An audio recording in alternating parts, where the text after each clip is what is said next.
A Lit in 10 discussion with Lisa M. Kendrick, The Duchess and the Jeweler by Virginia Woolf. Virginia Woolf is known for experimenting with stream of consciousness and other narrative techniques. She was raised by her father when her mother died, and she grew up in a house with a huge library and cultured family friends. She was a member of an artistic group known as the Bloomsbury Group, and with her husband founded Hogarth Press. At the start of World War II, her despair of the bombing of London and her own deteriorating mental health caused her to drown herself in a river. Psychological fiction is an offshoot of realism that ignores dramatic action to focus on the inner life of its characters. Psychological fiction emphasizes characters' thoughts, feelings, and impressions, hidden motivations for characters' actions, and the presence of internal conflict. This kind of fiction usually uses stream of consciousness, which presents the random flow of thoughts and sensations in a character's mind. The British class system has been marked by a sharp division between the landed aristocracy and everyone else. People who pulled themselves out of poverty to earn wealth were not considered to be the social equals of the aristocracy. This elite landed class lived off inherited wealth and inherited titles. Although upward mobility was common by the 19th century, class distinctions based on the source of one's wealth has persisted. In this story, Oliver Bacon, once a poor alley boy, has become the richest jeweler in London. One day, the Duchess of Lambourne comes to his shop to sell some pearls. She's sold him jewels before and sometimes cheats him, but Oliver has his eye on her daughter, Diana. He wonders if the pearls are real. But then the Duchess invites him to a weekend party at her home with the Prime Minister and Diana. So Oliver gives the Duchess a huge check for the pearls. Oliver Bacon is smugly proud of himself for having come so far and even treats his own employees as inferior. The only person he seems to speak to is the photograph of an old lady, his deceased mother.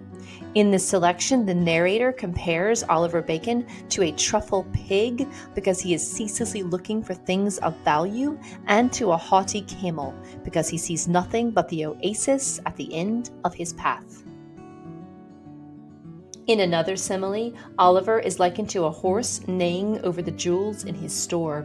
When Oliver was young, the narrator tells us he had eyes like licked stones, suggesting he was hard and unbending from the beginning. He even makes the Duchess wait and seems to enjoy it as he would fine food, wine, or a cigar. He is trying to establish his importance by making everyone wait for him.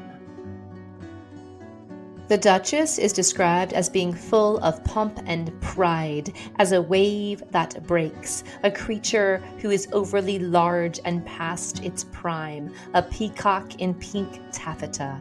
She is not just a character in this selection, she is the aristocracy, a class system that cheated the working class for hundreds of years and was past its time. The Duchess wants Oliver to give her £20,000. First, she offers the pearls, but since she knows they're not worth that amount, she sweetens the deal with an invitation to a party where Oliver can see Diana. The pearls are compared to the eggs of a heavenly bird, but the real jewel is Diana and the prestige Oliver would gain from marrying her. He imagines that he hears his mother admonishing him, but he has made his decision, fake pearls or not. The Duchess needs Oliver's money to pay off debts and his discretion to protect her reputation.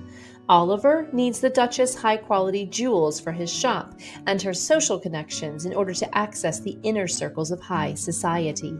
The Duchess considers herself superior because she is an aristocrat, yet she sells both her status and her daughter. Oliver and the Duchess are equally unethical, and both are slaves to money. The theme is associated with an unethical and antiquated system of class. Oliver tries to compensate for his lowborn past. He's preoccupied with status and wealth and desperate to be accepted. The Duchess is compared to a parasol shutting and a peacock folding its feathers. She is temperamental, but she is his ticket to the aristocracy. Thanks for stopping by. Nothing enhances cognitive abilities, increases vocabulary, or expands horizons more than reading. Be sure to check out my other videos in this Lit in 10 discussion series.